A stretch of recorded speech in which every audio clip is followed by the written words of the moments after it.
Ce garçon tout seul dans sa chambre, éploré, apeuré. J'essaye tant bien que mal à lui redonner la vie. J'essaye tant bien que mal à le nourrir, à le percevoir que le bout du tunnel n'est plus très loin.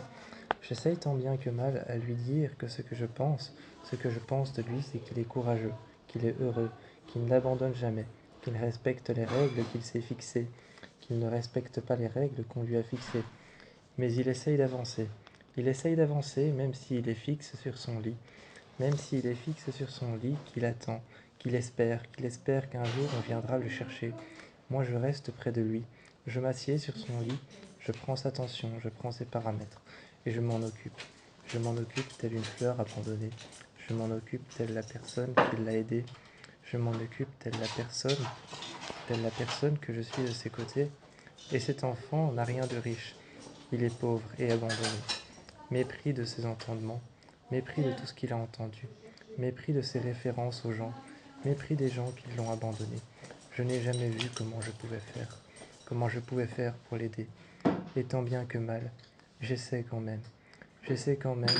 Je l'appelle mon petit skinwalker, je l'appelle mon petit fâcheux, je l'appelle mon petit énervé, énervé de ce qui lui arrive, énervé de ce qui autrefois était de sa faute, énervé de ses remparts, énervé de ces murs qui sont autour de lui. Mon petit skinwalker, mon petit monstre, mon petit enfant adoré. Je reste près de lui, je lui donne à manger.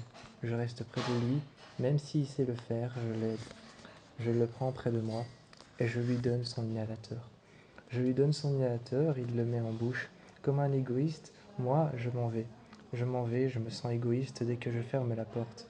Je l'entends respirer, je l'entends avec son inhalateur. Je l'entends reprendre de l'air, ses ses poumons qui se mettent à nouveau à respirer. L'air qui, l'air qui y est filtré, l'air qui y circule comme dans un couloir, comme moi je circule. Dans cet hôpital, quand je le prends contre moi, je me ressens vivre, je me ressens respirer, comme si j'étais lui, comme si une part de moi, incertaine, pas certaine, était une partie de lui. Je reste près de lui, je lui pose des questions, j'essaye d'inverser la conversation qu'il a eue pendant tellement longtemps avec son lit, la conversation qu'il a eue pendant tellement longtemps avec les murs, des conversations silencieuses, des conversations sans aucun mot, des conversations sans but ni fin, des conversations auxquelles il ne voulait pas participer, mais auxquelles il a finalement été, le sujet, des, fina- des, des conversations sans sujet, des conversations auxquelles il a finalement participé, mais auxquelles il ne voulait pas être appelé. Ce genre de conversation nous emprisonne, nous enferme. Alors j'essaye de lui parler. Je lui parle de ce qui se passe autour de moi, car je suis le seul à pouvoir m'en aller. Je suis le seul à pouvoir sortir. Je suis le seul à pouvoir faire un crochet par la sortie. Tant bien que mal, la sortie est aussi l'entrée. Mais je peux le prendre avec moi. Je peux le prendre dans ma main. Je peux le prendre dans ma main. Je peux lui faire la surprise tôt le matin et lui dire qu'on s'en va au bord de l'eau. Cet endroit au bord de l'eau, cet hôpital au bord de l'eau, et pourtant qui ne coule jamais, cet endroit à l'intérieur dans lequel la mort et la vie s'entrecroisent comme des lacets à une chaussure, cet endroit dans lequel jamais la mort et la vie ne se touchent, mais la mort et la vie s'y entrecroisent, une œuvre d'art magnifique, une œuvre d'art déplorable, une œuvre d'art que jamais je n'abandonnerai. Un endroit dans lequel je marche, un endroit dans lequel je me suis installé, une sorte une sorte de deuxième maison pour moi. Pour lui, une sorte de centre de jour, pour lui, une sorte de centre tout court. Pour lui, une sorte de centre de nuit dans lequel il dort, centre de jour dans lequel il s'occupe, assis sur son lit, il écoute de la musique, il écrit, il parle, il fait la conversation avec ceux qui viennent le voir. De temps en temps, il regarde le mur fixement, mais ne fait rien d'autre. Fixe sur son lit, comme je lui ai dit à son habitude, je viens le voir, tel le soldat qu'il est, vainquant la maladie qu'il l'a déjà pris, prise au poumon, prise au cœur par ses sentiments, prise au poumon par ses poumons. Il n'arrive pas à respirer correctement. Un jour, je lui ai suggéré de pouvoir respirer à ma place. Un jour, je lui ai suggéré de pouvoir respirer, de reprendre son souffle, de remonter à la surface, comme quand on est noyé et qu'on tombe de plus en plus. Je lui ai suggéré de nager, d'avancer, de faire front, et de regarder le mur comme un ennemi qu'il pourrait détruire pas à pas, un ennemi qu'il pourrait détruire jour après jour, un ennemi dont il pourrait s'en détacher.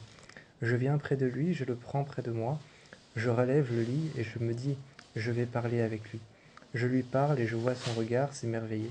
Je vois son regard s'émerveiller devant ce que je fais, devant ce que je lui dis, ce dont je lui parle, ce qui se passe autour de moi, ce qui se passe autour de moi, comme par exemple les personnes que je fréquente en dehors de l'hôpital, les personnes que je fréquente chez moi, les personnes comme mes parents, comme mon frère, comme mon fils, ces personnes que je fréquente, mon fils que je n'ai toujours pas mais que j'aimerais avoir, la personne que j'aimerais rencontrer, ce genre de choses, je lui en parle.